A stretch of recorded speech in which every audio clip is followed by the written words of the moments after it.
Welcome to Surviving Society and Red Pepper's podcast collaboration, Beyond the Strikes. In these episodes, we speak to workers across the NHS, schools, railways and Royal Mail. This series places industrial action into wider debates about public ownership, working conditions, the economy, neoliberalism and, of course, capitalism. Are you interested in some further reading on social movements and left politics? You should be if you're listening to Surviving Society. Red Pepper is a quarterly magazine and website of politics and culture. It is a space for debate on the left and a home for open-minded socialists. Red Pepper is reader-funded with a sliding scale subscription model, ensuring its content is available to all. Find a link to Red Pepper magazine in the episode notes. Hi listeners, and we are joined with Holly Turner, who is a nurse and Royal College of Nurses activist. She co-founded NHS Workers Say No, which is a grassroots group of union activists that organise for pay justice, patient safety and an end to outsourcing in the NHS. Hello, Holly. Hello, thanks for having me. And we're also here with Andrew Meyerson, who is an A&E doctor and activist with SOS NHS. Hello, it's good to be here. So I'm on today with Liam talking to Andrew and Holly. And my perspective today, I've named it to everyone, is I'm coming in as a complete novice. So I don't actually know, beyond what I see in the headlines, I don't actually know a lot about what's happening in terms of the NHS strikes. Really looking forward to hearing more, learning more from you guys. What I do know is what it feels like to be a British citizen that uses the NHS and some of the strains and struggles that I experience from that end. Again, it stands in solidarity with you guys and want to hear a little bit more about what it is that's been going on. Yeah, I mean, I guess the NHS is so topical at the moment. It's in such a bad state of affairs, and the strikes that have been going on have been historic in so many ways. From your perspective as frontline workers, it would be good. I imagine a lot of people will be familiar with the state of the NHS through personal experience or through the headlines, but kind of what it's like on a day-to-day basis working there, given the level of underfunding, understaffing, and just general kind of misery, basically, that's going on. Your perspective, I think, would be really helpful to start off with as people who service the NHS, basically. For people who are not aware of the situation, aware of how great their NHS is, because I absolutely love the NHS. 75 years ago, you guys made the brilliant decision to use your tax money to pay for the NHS. And it transformed the wealth and health of this country, for generations. I come from the United States. We did not make the same decision. We have basically a privatized system with some other band-aids for older people and for poorer people. That is very much a two-tier system. And you guys made the right decision to fund the NHS properly. And we are now here on the 75th anniversary with 7.5 million people on the waiting list, the longest waiting list in NHS history. Patients are just absolutely suffering. When we see them, they are waiting, weeks to see a GP. They are waiting, 15 hours sometimes to be seen in A&E. Cancer referrals haven't hit those targets in 8 years or something like that. And people are waiting, months to get their cancer referrals. And so we have a system now where 10 years ago, it was ranked the number one healthcare system on the planet by the Commonwealth Fund, to now where, we are performing among the worst in Europe. And so it's a terribly difficult time to be commemorating the 75th anniversary. As somebody that didn't grow up here, I value the NHS more than a lot of people can just comprehend. Because when you have family members and friends that have, been harmed by American healthcare, harmed by terrible, terrible medical bills, you'll be desperate for something else. And the NHS is a beautiful system, and you guys have it. And you have an incredible fighter in Holly Turner here. Firebrand, revolutionary. Exactly. Yeah, like Liam, you mentioned the misery, and there is that, but it's also an incredibly rewarding experience to work in the NHS, which is why we do it. But I think I've worked in the NHS as a nurse for around 15 years. I work in child and adolescent services with children from age 5 and up. And it is increasingly challenging. And I think we've watched the managed decline across the NHS in the time that I've worked in it. Things have progressively got harder. Posts go out to advert, no one applies. We've just put out a load of jobs in my team again that we're just not getting any applicants for. And the waiting list just continue to grow. And then by the time you get to those patients, for the children I work with, for them to be incredibly complex children, with neurodevelopmental disorders, for them to sit for up to 18 months on the waiting list, and by the time they actually reach us, it's very hard to implement the strategies and do the job that you really, really need to do. It's really upsetting because you can see that if I just got in there sooner, if I just had the opportunity to access them when the referral came in, things could have been different. So it's incredibly hard, and it's progressively got worse and worse and worse, and we've been watching this unfold, and it really is at crisis point, and more of my colleagues are leaving for various reasons. Private sector, going overseas, completely changing jobs. And I can see why they are. My husband and I, he's a nurse as well, and it's immense pressure. And we talk all the time about what our future looks like as nurses working in the NHS. And we love our jobs, but something needs to shift. And I think that's why you've got so many staff striking and organising for change, because if we don't get some urgent action, I don't want to say it will collapse. I think it is collapsing. It is, absolutely. Yeah, and you're never gonna see the buildings just suddenly stop, just disappear. There will always be something with NHS written on it, but we will see the quality of those services just degrade over time, and we've just seen that. That is the story of the last, since the Conservatives took over. We've seen every aspect of the healthcare system just gradually decline. That you're seeing kids with complex needs on, how long have they been on these waiting lists? Some will sit there for up to 18 months. That is unacceptable. This is the 6th wealthiest country on the planet. We have more than enough wealth, more than enough experience of delivering high-quality healthcare to find this acceptable. Yeah, and I think what you're seeing in healthcare workers, and this is why we're seeing this mass mobilisation, because we're all having these experiences, and I think for a lot of people something clicks and they're like, this just is not right. What is happening here? And then I think it kickstarts people into action. And for me, I was in 2012, I was working as a community nurse for adults with disabilities in London, and that was when the welfare reforms came in and the disability living allowance was taken away. PIP was brought in, universal credit. My God, that was hell. I was visiting people at home who'd had their benefits sanctioned. They had no power. They had no electric. I found a man with disabilities in a cold house wearing so many layers of clothes, trying to warm his house with a camping gas hob. And I was just like, it was blowing my mind as a reasonably newly qualified nurse. And that was when it clicked for me how much the decisions in Westminster are impacting our ability to deliver care and deliver a high standard of care, because when people's basic needs aren't being met, how can you even attempt to achieve what you're trying to as an expert clinical practitioner? You can't. It's really sad listening to this, like from a few angles. It's sad because I really feel what you're both saying. I feel how one could engage with that one can engage with what you're saying and feel powerless. And for that, actually, these are the experts sitting in this room that like really want to offer quality care, right? And have all of these restraints that prevent you from doing that. And then also like coming from community and like being in community and like, again, like recognizing how some of the things that you mentioned have like impacted me personally, family, friends, and like seeing like what it looks and feels like on the other side of the fence as well. And then I'm like, kind of like, I don't want to get into the spiral of that conversation around the what isn't working, because I think I would hope that everybody listening to this can recognise that something really isn't working, right? So I guess I'm interested in hearing a little bit about what organising has happened and like what you guys are doing and how like people can support or better understand like what organising is going on to combat some of this. Me and 3 other nurses, we started a grassroots campaign called NHS Workers Say No in the summer of 2020, and we kicked that off because the public sector pay rise was announced and NHS workers were left out of that. So we were in the middle of the pandemic, so we were all going through quite a hellish time as it was. And we started this Facebook group to literally have a protest in London.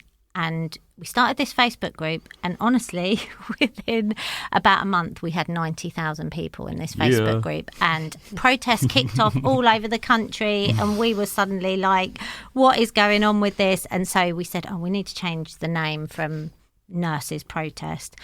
So between two of us, we came up with the name NHS Workers Say No, and started mobilising. And from that, we have the national group, and then there's NHS Workers Say No Manchester, Bristol, Cornwall, Dorset. There's so many groups nationally now. And what we've been doing is organising in the pay ballots. And what we've seen, the Royal College of Nursing went out for their first strike action ever in their history, their first ever national strike action, and they're achieving the highest mandates ever. And what we've also been trying to do is organise with people involved with us to get into elected positions in a union so that we can actually build fighting unions that are actually going to win for us, because we've got 14 health unions, which is really difficult to organise across. And we're hoping that NHS Workers Say No can be a bit of a vehicle for bridging that gap across the health unions. So we've been trying to build cross-union groups in cities to get people organising and try and push the unions to have joint pay claims. We've achieved some of that. We haven't achieved as much as we would hope to, but yeah, it's been a full-on 3 years. We've been having lots of conversations about we're going to take the summer off because I think everyone's really tired. But yeah, we'll carry on and we'll keep building. And there is a real energy amongst healthcare workers. The recent Royal College of Nursing ballot in June didn't pass. We rejected the government pay offer despite our union trying to ram down our throats to accept it, frankly. This was historic. The RCN recommended this pay increase, which was grossly inadequate. And you saw the power of this group of NHS Workers Say No. They got the workforce to reject it, and it was an incredible achievement and a huge demonstration of their power. And so I think that the establishment is taking them seriously because of Holly and other colleagues' work. So I just wanted to mention that before you talk down. Yes, the recent pay ballot. Brush over it. Exactly. No. Don't brush over it. It was a big deal. It was a really big deal. I think it's also worth talking a little bit more about kind of the struggles that you've had maybe with the RCN, if you'd be comfortable doing so. I know that the leadership recommended a lot of these pay deals to the members, and I think that's quite common across a lot of the unions. You see them being like, oh, this is as good as it's going to get, whereas now the nurses have an inferior pay offer to some of the other NHS workers, which I guess is classic divide and rule. But kind of how you've managed to mobilise often against the union's recommendations, I think has been really valuable. And I know other workers have looked at NHS Workers Say No when they've also have inferior pay offers in kind of other sectors. So I guess if you could talk a little bit about kind of how that's played out, how you're mobilising within the RCN and across the other unions, because as you said, there's so many NHS unions that it's quite hard to have a united front, if that makes sense. And I guess when the unions voted on the previous pay offer, the unions were split basically, and you lost, I guess, a lot of power to organise effectively. But I guess your reflections on that and how the unions could kind of work more effectively together, or whether there's a case for, moving some of them in together, if that would be at all possible. But I guess it's so hard in the NHS and other sectors where there are so many unions. We don't want to be in conflict with our unions. We need to work with our unions because ultimately we can't win without operating within the union machine.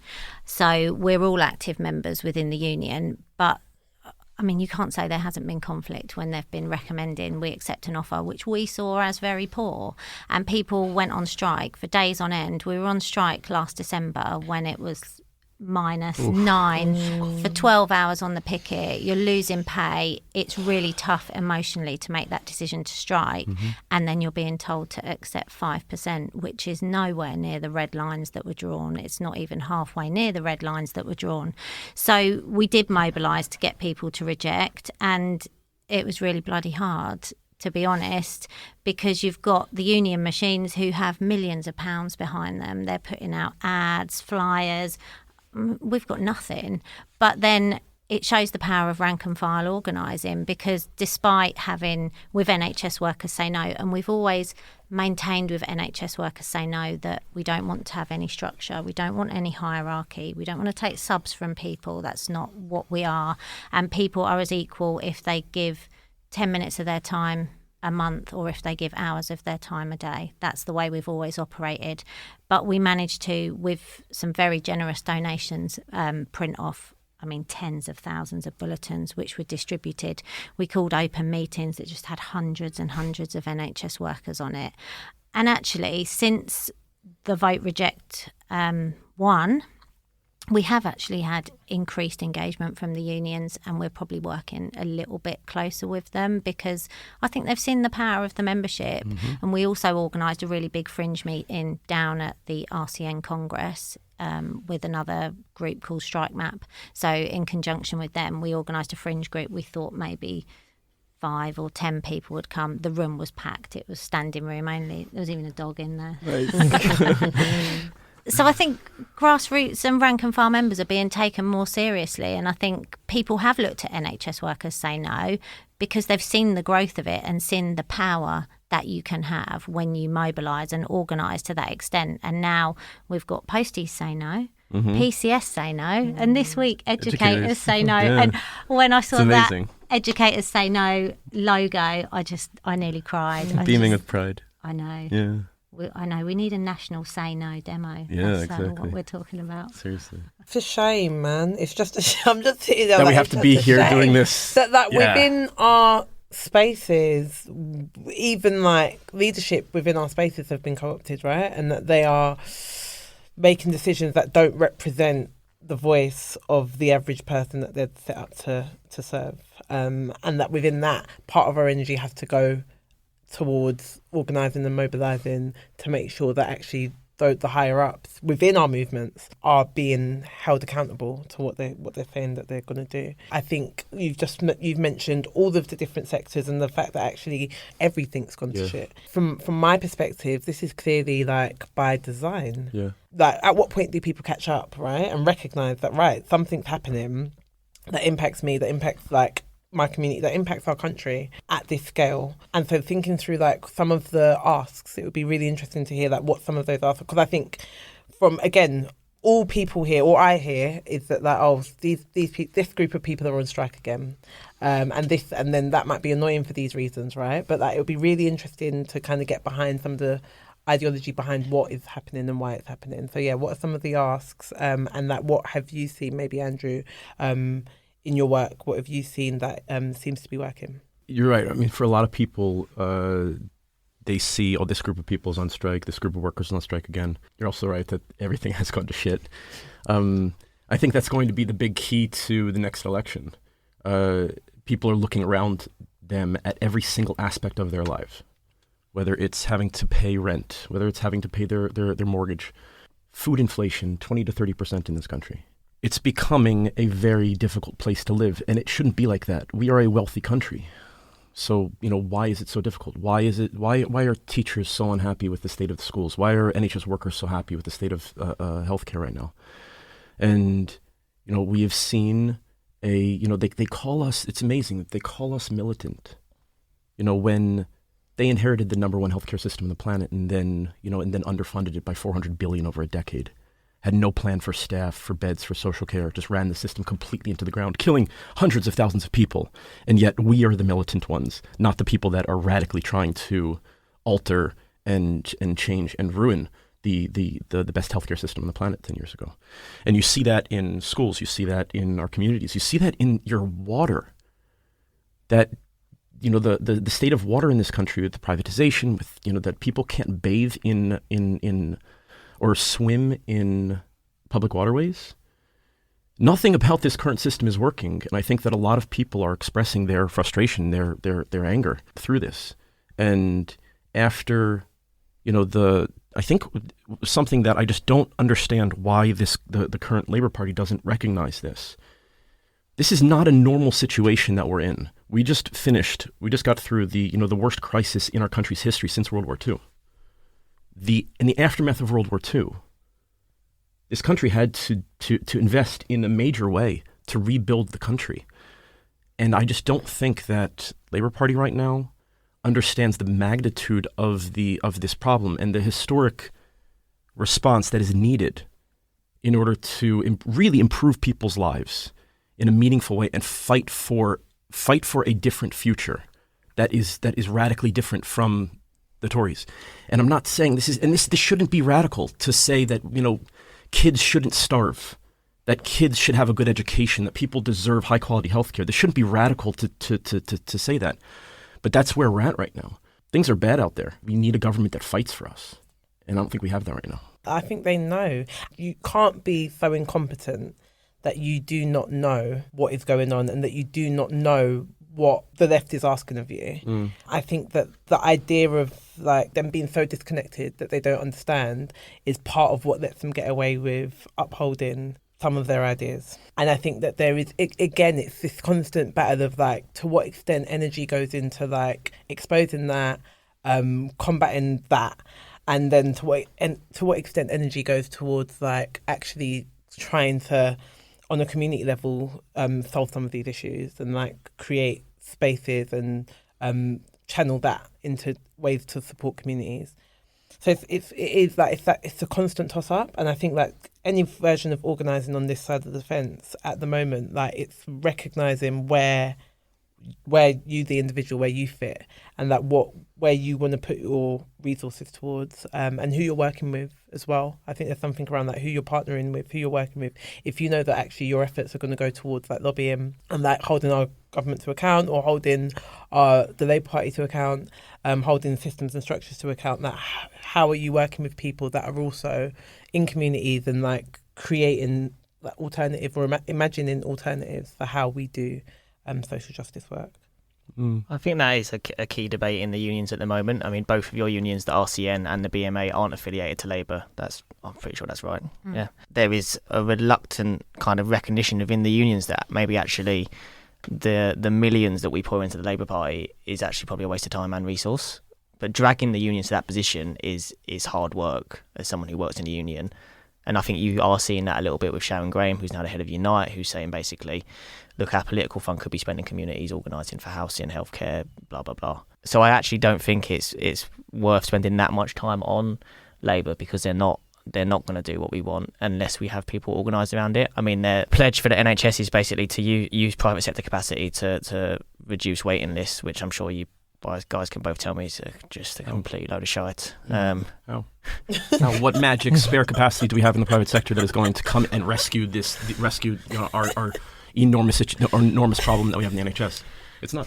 Because there aren't more doctors and nurses. The doctors and nurses that are working in the private sector are only either doctors and nurses from the NHS doing overtime in the private sector because they're so skint to top up their salary, or they're healthcare workers who leave the NHS to work in the private sector for better salary, worse terms, conditions, other things, but that's another story. So there's not this excess number of staff. You're just moving around this little pool of people. It's no solution whatsoever. But I don't think we're the type of people the Labour Party are trying to appeal to, are they? They write off the left as, protest, militant, all of this sort of emotive language that they write us off with, and they're not trying to appeal to us. But what we're asking for, I mean, it's not a protest, is it? Say you want children to be fed and all the problems Andrew talked about before that are happening in society.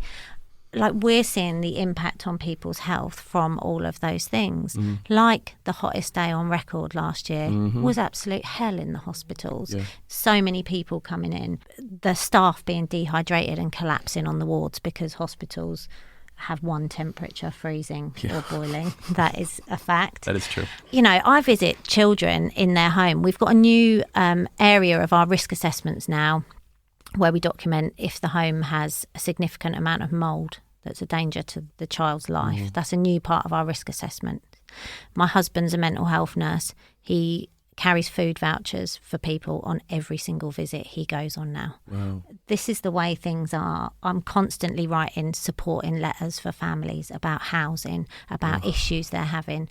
I have families who are really struggling. They're given a certain amount of care from social care, 8 hours a week respite maybe for your child. A year later, can they find a carer to fill that role? No.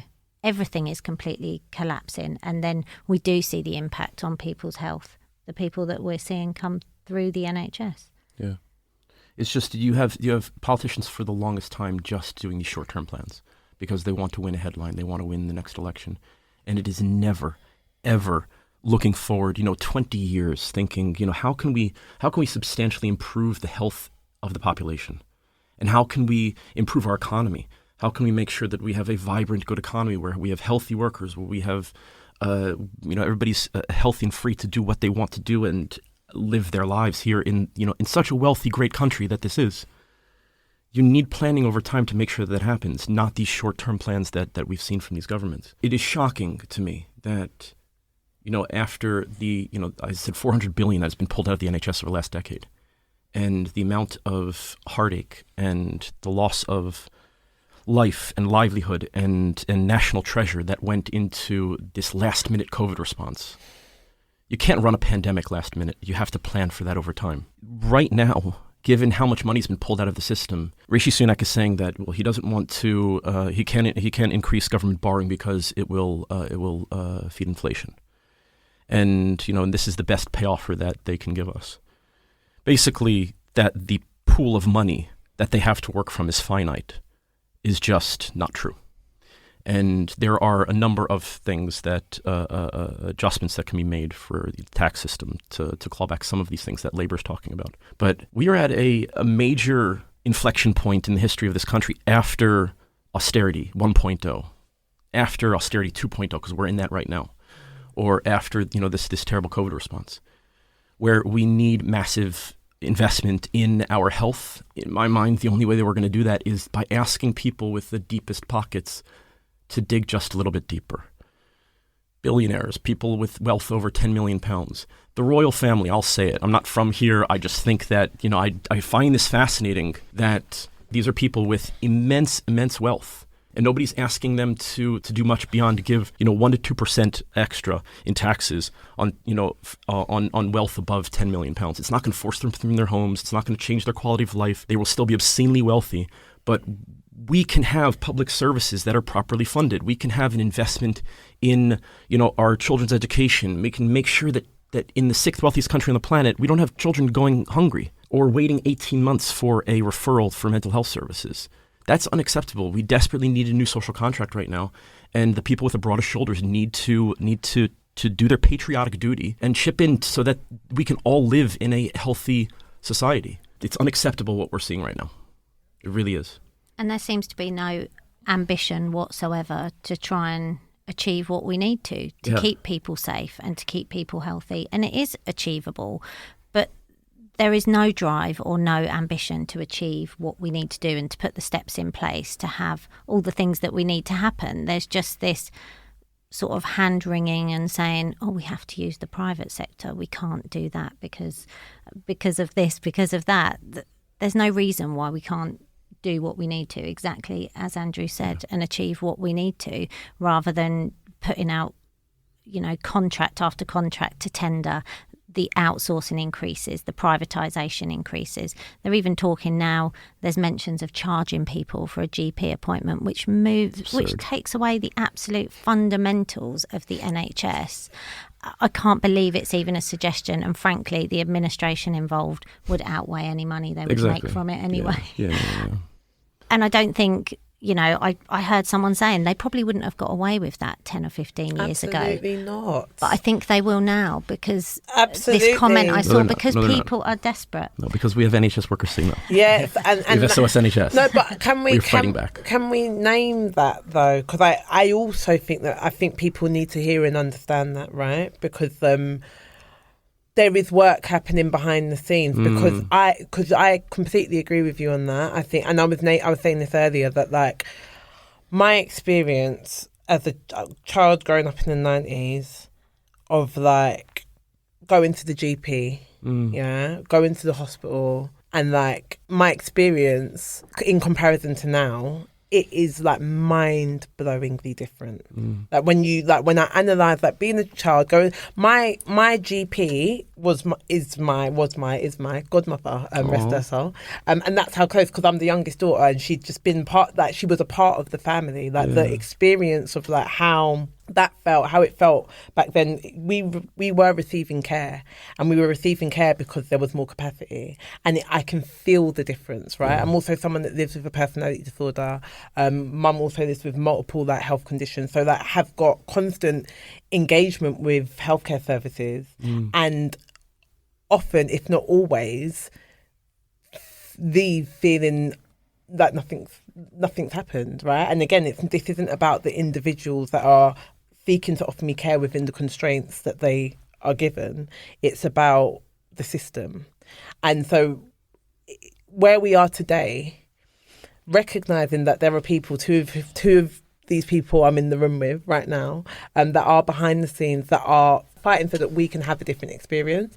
I think it's like connecting those dots between the work that you guys are doing and how that kind of maps out into the everyday person's experience of healthcare in this country. And it is really important to highlight, and it is really important for us to know how we can get behind you and how we can really like what support looks like. So not like that for the in NHS, but like actually what does support look like for people that are with you in theory, but again like are so ground down by these systems that I often feel like there's nothing we can do, but no, you guys are doing things. So what does support look like from like the average Joe? You mentioned your experience you remember what it was like to get care in the 90s and the 2000s, and back then, you could go into your GP and you can get, when Labour handed the keys of the NHS over to the Tories, patients could see their GP in 24 to 48 hours. You could be seen in A&E in under 4 hours. Yep. The vast majority of people were experiencing these. It was 24 to 48 hours in the GP, under 4 hours in A&E. Cancer referrals taking 2 weeks. The waiting list was a fraction of what it is right now, and you could see that, far fewer people were spending, far less time in a period of disability, in a period of waiting for care than they are now. And what that means and what that meant back then was that we could have a great economy. We could have a great society where people were healthy and wealthy and productive. You need investment in people's health in order to make that happen. And so, you can't underfund the system and expect the economy to grow at a great pace. You can't you can't underfund the system and expect us to have a vibrant, global Britain. There are consequences for these decisions, for just kicking these big issues down the road, that deeply affect patients. And right now, the patient experience, you're waiting, terrible amounts of time. And so to understand how, what we're doing and why these strikes affect patients, when there are not enough doctors, nurses, other healthcare staff in every single aspect of their care, from when you go to the GP surgery to if you have a heart attack, God forbid, and you need to call an ambulance. If we don't have enough paramedics and EMTs, people working at the ambulance service, then they are not going to magically appear sooner. It's going to take them a lot longer. And we're seeing, 500 people in this country die every single week because of these delays accessing NHS emergency care. That is just absolutely unacceptable. And that's people that are dying at home, waiting too long for an ambulance, people dying en route to hospital in the back of an ambulance, dying in our waiting rooms because we don't have enough staff to assess them, to understand just how sick that person is or that person.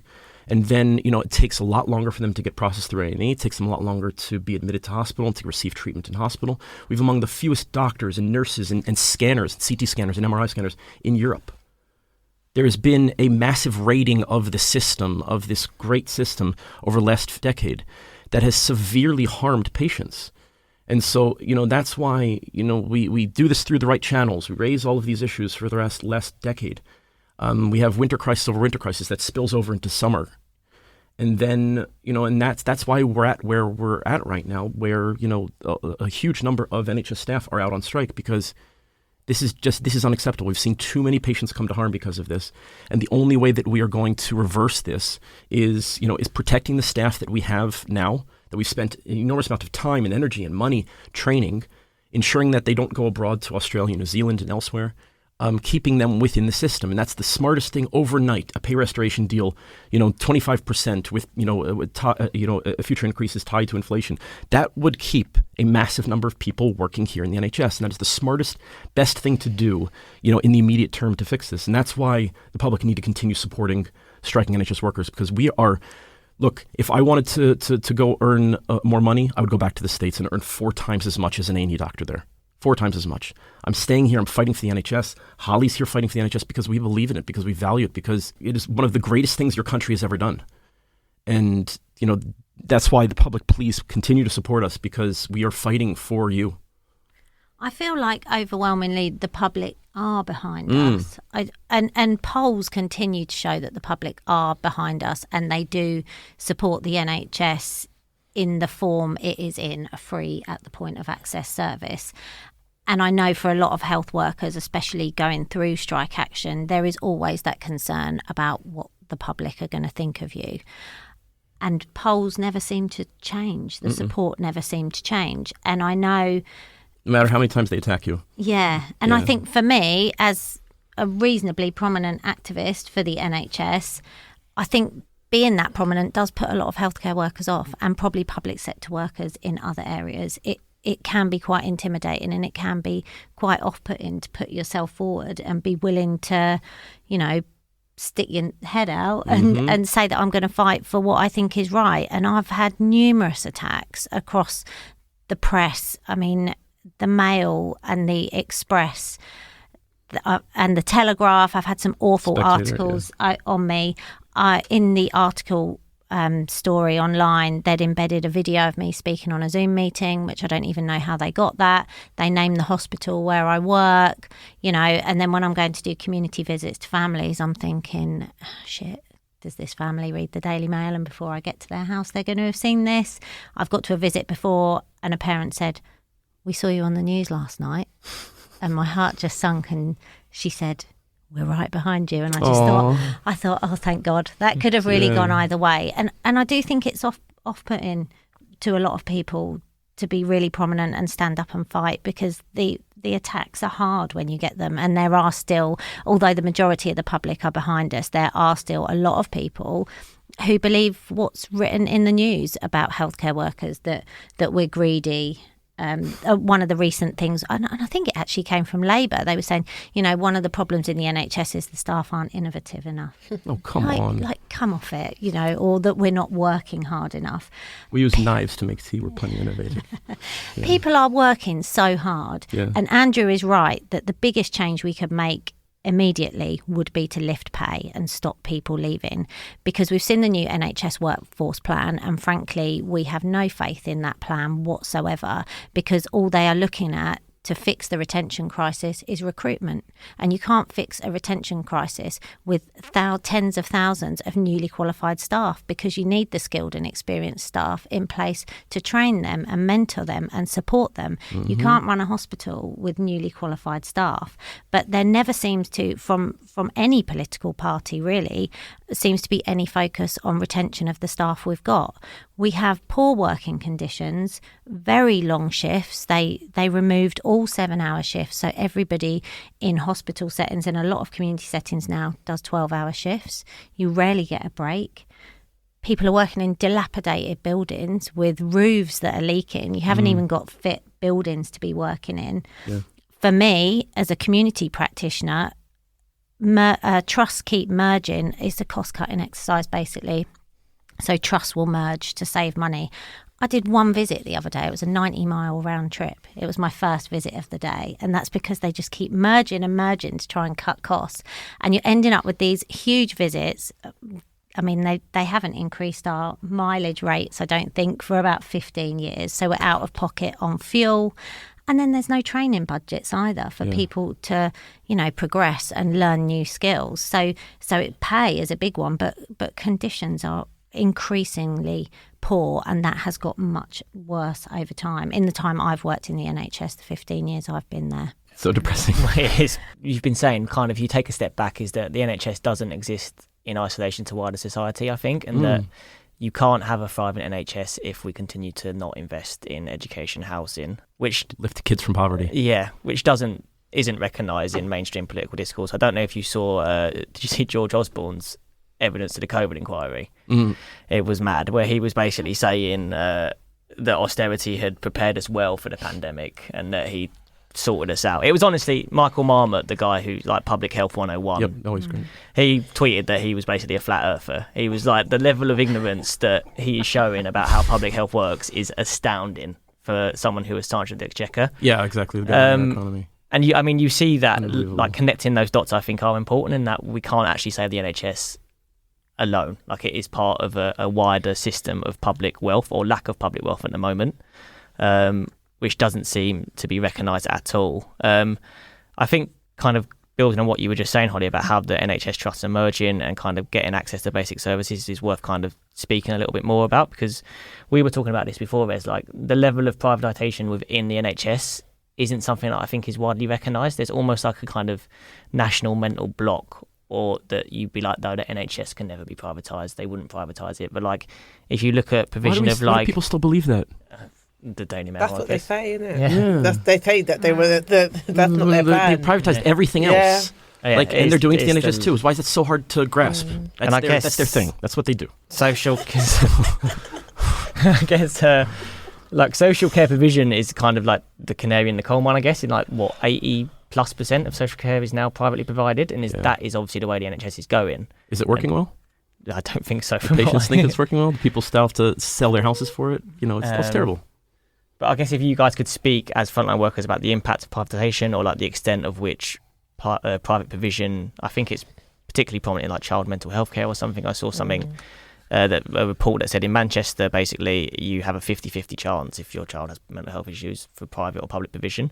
So like in some areas, it's basically the system is privatised, and kind of the impact of that would be quite, I think, interesting, because it's not something you ever hear about, which I guess is partly by design, because we know that the quality of care is not as good and it costs more. So yeah, and the evidence is out there that the quality of care is much worse, and there are worse patient outcomes in privatised services because they function as a business. They don't function with the same ethos that the NHS does. And Andrew said right at the beginning that things may still be running and have an NHS label on them, but they won't be the NHS. And that's what we're seeing across the health service. So where I work in Essex, every single health visitor and every single school nurse is now run by Virgin, 100% across the whole of Essex. Wow. I work in child and adolescent services, and a large part of our trust has now been taken over by, Virgin have changed their name now to HCRG, so I don't think people realise it's Virgin, but they still sort of come under our service, and I don't think anyone that is accessing that part of our service would recognise that they're not accessing the NHS service. So I could do a joint assessment with somebody and I'm working for the NHS, and the other person in that assessment won't be, and people just wouldn't understand that. But I do see the problems within those services, and we see it everywhere. And services just become really, really disjointed, and that's when things become really dangerous for patients. Across the county that I work in, we have to liaise with so many different professionals, from occupational therapy, paediatricians, physios, and everyone's just under a different provider. You're like, who am I speaking to in that part of Essex? It's so hard to keep track of it. And then you've got people working in silos, which is just completely dangerous in terms of patient outcomes. For me, working in child and adolescent mental health and with complex children I work with, the crisis in social care is having a huge impact on us. The families that I work with, they really rely on respite care for their children. These are children that don't sleep. They're very tough for the parents to manage. And increasingly, there's just no support out there. There's more vacancies in social care than there are across the NHS. And we've got 135,000, and I think they're near on 200,000, maybe near 250,000.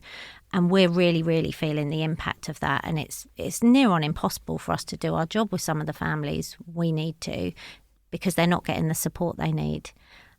There's, in the town where I live, there's a respite placement. It's been there for years and years, where children go to stay overnight to give their families some respite. It's an absolute lifeline for these families, and they've just closed it. They just closed it last month. And every family I know that accesses it is like, well, how are we going to live? And they say, well, we'll try and get you a place at that one, which is 60 miles away. Like, okay, I've got a young family, I've got a child with complex needs, I can't drive them across there. And we're seeing that across all sectors. I've got a friend that works in a ward that deals with elderly patients and frailty, and they're meant to only be in there for, I think, like a 72-hour turnaround to get the treatment they need and then go home. They've had patients in there 4, 5, 6 weeks because they can't get the stuff in place at home for it to be safe for them to go home. Wow. So then you end up with what we call in the NHS as bed blockers, which is a really horrible name for people who are just stuck in hospital. So then you can't be admitting people into those beds. So then you've got somebody deteriorating in the community. So it's this huge knock-on effect. And you can understand why people get frustrated with the NHS. They're like, oh my dad's really ill, can't get a bloody bed, can't get seen in A&E. The waits for ambulances are just absolutely terrifying. I've got 2 young children. The thought of having an emergency and needing an ambulance for one of them genuinely does frighten me. We had a story in the news last year where a 7-week-old baby died because an ambulance should have been there within the red response time. I think is under 10 minutes. Took nearly an hour for the ambulance to get there. Something is going seriously wrong here, and no one seems to be addressing it or presenting with the urgency that the staff are, who are crying out that we need immediate action. And I'm not sure what it's going to take to get the response that we need. A part of me is like, right, likely people listening to this are on side, right? Likely the listenership of this podcast will likely be people that are on side, at least ideologically. Thank you. And then I'm like, and what do we do? So I'm literally like, and what do we, because I'm at a point now where like, I can only have so many of these conversations. Yeah. Right. I'm ready. Yeah. And like, hopefully what I'm inferring, you're getting what I'm saying. People are getting what I'm saying, because what do we do? What do we do? Because it's not just that I'm angry. Angry is one thing, and that's fine. We can deal with and this is the thing I think happens on the left as well, about like the righteousness of things, like, but we are right, and that we are fucking right. But at this point, what do we do, and that how can we better organise so that those of us that are in these conversations that are on board can like contribute towards change? I think get involved in any groups that you know out there, locally or nationally. There's a fantastic group, Keep Our NHS Public. They do so much good work, and they actually ran a People's COVID inquiry, which was incredible, which was chaired by Michael Mansfield, the QC. I was on it as a witness for part of it. They've produced a fantastic report. They have events going on nationally all the time. I think groups like NHS Workers Say No, Your NHS Needs You. There's campaign groups up and down the country. And then I think like your local trades councils, who will be the groups where they will be really forcing the difference through the unions. And the people involved in NHS Workers Say No are increasingly active with their local trades councils, because we do a lot of trying to push motions through the unions to get the wins that we need to. And I think sharing the messages with people that might not be hearing them. Like I went to a little local meeting in Essex where I live with some people, and I was chatting to them about, the staff vacancy rates, the things like that, and they were just completely taken back, and they couldn't believe. They were saying, have I heard you right? Are those figures correct? Because I think they're like mind-blowing, aren't they? And I was saying, yeah, that is right. And I think it's sharing that message, and I think a lot of people are taking that on. I mean, my dad made some leaflets himself. He made 100 leaflets. Aww. And he delivered them to everyone around where he lives in Haringey, just putting out some of the important facts about the NHS, which I think, depending which echo chamber or bubble people are living in, they just won't hear any of that stuff or know that it's happening. And I think, a lot of these grassroots campaign groups who are doing fantastic work, but they need more people involved. There's always leafleting sessions in town centres and stuff going on, and I think the more bodies and the more people that can be out there spreading the message, and then it gives other people confidence to get involved, right, if they see other people doing it. And I think that's one of the most important things. Yeah, getting involved locally. All of these groups, this is where all of the ideas are going to come from, because we have people in power who they go whichever way the wind blows. And so we just have to find a way to strengthen the wind and push them in a better direction. That shouldn't be where we're at politically. We should have an opposition that recognizes the historic necessity of a strong fight against the current system. To just give us basics, we're not talking about revolution here. We're talking about food for kids. We're talking about a good quality education, high quality healthcare, standards that we should expect in the sixth wealthiest country on the planet. And all of the ideas for this are coming from grassroots local organizations about ways to improve things. And we just have to continue to push the people in power in that direction. And I think that Keir Starmer and I think that the Labour Party is going to be susceptible to that. I think once they get into power, that we have to support good policies. We have to push them in the right direction. And so if there's a protest, join it. If there's a local group trying to improve anything about food in your community or healthcare in your community, join them. This is how we are going to get through this terrible crisis. Is unity, is working together, is fighting together, and because without that, what we have we don't have anything. We don't have any hope, and it becomes a very, very dark, scary place. And so, just like when, one of us, when Holly gets attacked online by, or in these papers, for just trying to fight for patients, the chutzpah, the audacity of trying to do that, it's shocking. But when she gets attacked, we are there as a community fighting back for her to give her that support. And you'll find that in your local community. In these groups, that's the best way. We need to join up locally and then transform nationally. And I think people generally are noticing more and more what happens when you don't join together and fight back. There's been a lot in the press this week about the state of dental care in this country. People pulling out their own teeth with pliers because they can't get a dental appointment. And that, do we want our health service to look like that? Because that's where things are going to continually head if people don't organise and try and force some change. And no one wants to be in that position. I mean, the state of dental care in this country is an absolute shame on this country, shame on this government, and shame on the opposition that they're not shouting louder about it. And I think more and more people are realising that that's where we're going to be heading overall unless we do something. Look at the state of NHS dentistry. Look at the state of NHS social care. These are not good examples of well-run systems. These are good examples of wasting your money, of under-resourcing, of making your life more difficult. And there is a different way. We can spend our national money differently, with different priorities to make these long-term investments that will improve all of our health and all of our wealth. It is a no-brainer. But unlike the people in, I was going to say they don't have any brains, but it's just.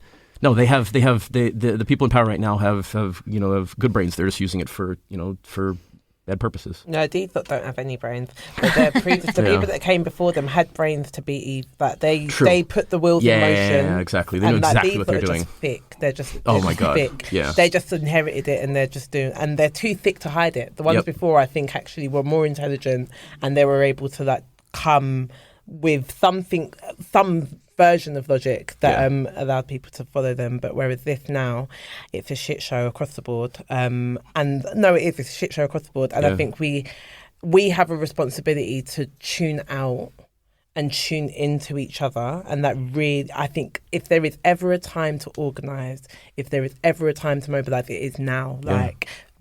It's so in your face that now that she's if we get our act together, then I'm more hopeful. I do think it will get bad before it gets good, but I think we are so bad that it can't get much worse than this, right? And so the only way is for it to get good, and that's through organising, through us really having an awareness of what's going on, plugging in where we can, being conscious of what we're contributing beyond the conversation. Because I do think the conversation is important. As someone that podcasts, as someone that I'm always up for a chat, right? So I'll have the conversation, but.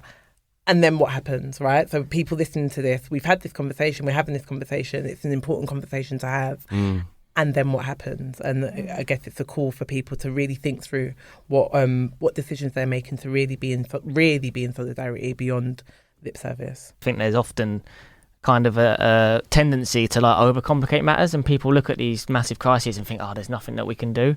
It's actually we know how to solve so many of these issues, like the NHS. Fund the lads more, basically, train nurses and doctors, moratorium on private healthcare provision, and then go from there. And it's we have clear demands that the workers are saying themselves, and it doesn't have to be this completely opaque process that sits behind pay review bodies that does all of this stuff that nobody understands.